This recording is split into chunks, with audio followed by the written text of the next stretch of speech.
அன்பர்களே, இந்த பதிவில் நாம் நாள், திதி, அமாவாசை, பௌர்ணமி எவ்வாறு கணக்கிடப்படுகிறது என்பது பற்றி பார்ப்போம்.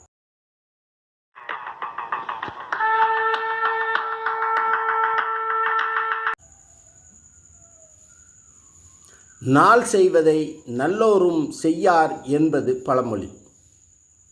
ஜோதிடத்தில் சூரியன், சந்திரன், செவ்வாய், புதன், குரு எனப்படும் வியாழன், சுக்கிரன் எனப்படும் வெள்ளி, சனி ஆகிய 7 கோள்களும் முக்கிய பங்கு வகிக்கிறது. இந்த கோள்கள் ஒவ்வொன்றுக்கும் ஒரு நாள் வீதம் ஒதுக்கி ஒரு குறிப்பிட்ட நாளில் அந்த நாளுக்குரிய கோள் முழு பலத்தோடு இருப்பதாக அமைத்துள்ளனர் நமது முன்னோர்கள். சூரியனுக்கு உரிய நாளாக ஞாயிறும், சந்திரனுக்கு உரிய நாளாக திங்களும், செவ்வாய்க்கு உரிய நாளாக செவ்வாயும், புதனுக்கு உரிய நாளாக புதனும், வியாழ குருவுக்கு உரிய நாளாக வியாழனும், வெள்ளி சுக்கிரனுக்கு உரிய நாளாக வெள்ளியும், சனிக்கு உரிய நாளாக சனியும் என கிழமைகள் வகுக்கப்பட்டு வகைப்படுத்தினர். இதில் புதன், வியாழன், வெள்ளி ஆகிய நாட்களை நல்ல நாட்களாக குறிப்பிடுகிறார்கள். நாட்கள் 7 கோள்களை வைத்து இவ்வாறு கணிக்கப்படுகின்றன என்றால், திதிகள் என்பது சூரியனுக்கும் சந்திரனுக்கும் உள்ள இடைவெளியின் அளவை வைத்து கணிக்கப்படுகிறது. சூரியனுக்கு மிக அருகில் சந்திரன் இருப்பதை அமாவாசை என்கிறோம்.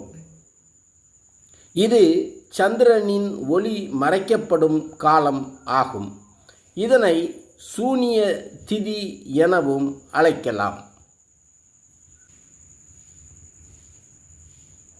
ஜோதிட கட்டத்தில் ஏதாவது ஒரு ராசியில் சூரியனும் சந்திரனும் சேர்ந்து இருப்பதை அமாவாசை நாள் என்கிறோம்.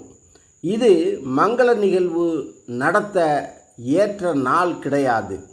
சூரியனுக்கு நேர்கோட்டில் சந்திரன் அமைவதை பௌர்ணமி என்கிறோம். பௌர்ணமி என்பது சூரியனுக்கு 180 டிகிரியில் நேர்கோட்டில் சந்திரன் இருக்கும் நாள் ஆகும்.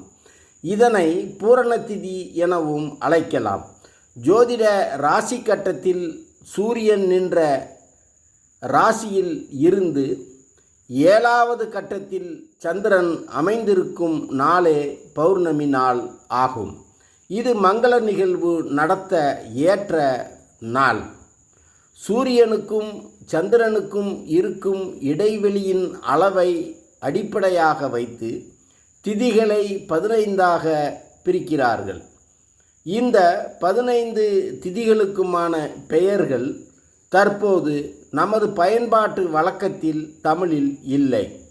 சமஸ்கிருத சொல்லில் வரிசைப்படியாக 1 முதல் வரிசையாய் 15 வரை என்பதை பிரதமை, துதியை, திருதியை, சதுர்த்தி, பஞ்சமி, சப்தமி, அஷ்டமி, நவமி, தசமி, ஏகாதசி, துவாதசி, திரியோதசி, சதுர்த்தசி, அமாவாசை அல்லது பௌர்ணமி என்று அழைக்கப்படுகிறது.